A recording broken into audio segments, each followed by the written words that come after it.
औज़ुबिल्लाहि मिनश्शैतानिर्रजीम बिस्मिल्लाहिर्रहमानिर्रहीम अस्सलामु अलैकुम। दोस्तों, हुकूमत पाकिस्तान ने फ़ौज के सरबराह जनरल सैयद आसिम मुनीर को फील्ड मार्शल के ओहदे पर तरक्की देने का फ़ैसला किया है। लेकिन ये ओहदा क्या होता है? पाकिस्तान के वज़ीर आज़म के ऑफिस से जारी होने वाले बयान में कहा गया है कि हुकूमत पाकिस्तान की जानब से मार्का हक ऑपरेशन बुनियानुम मरसूस की आला हिकमत अमली और दलेराना क़यादत की बुनियाद पर मुल्क की सलामती को यकीनी बनाने और दुश्मन को शिकस्त फाश देने पर जनरल सैयद आसिम मुनीर को फील्ड मार्शल के ओहदे पर तरक्की देने की मंजूरी दे दी गई है।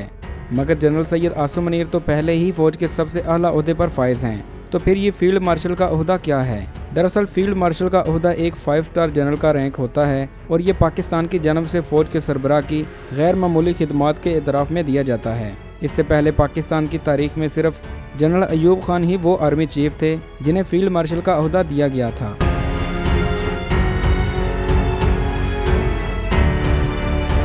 अमेरिका, नेटो और बरतानिया की तरह पाकिस्तानी फ़ौज के सरबराह भी 4 स्टार जनरल होते हैं। बरतानिया में फील्ड मार्शल का ओहदा जंग के दौरान फ़ौज के कमांडर्स के लिए मखसूस होता है या रिटायर होने वाले आर्मी चीफ को दिया जाता है। पाकिस्तान में फील्ड मार्शल के ओहदे से अफसर को मज़ीद इख्तियारात या मराआत तो नहीं मिलती, अलबत्ता ये उनकी खिदमात के एतराफ़ में एजाज़ी तौर पर दिया जाता है।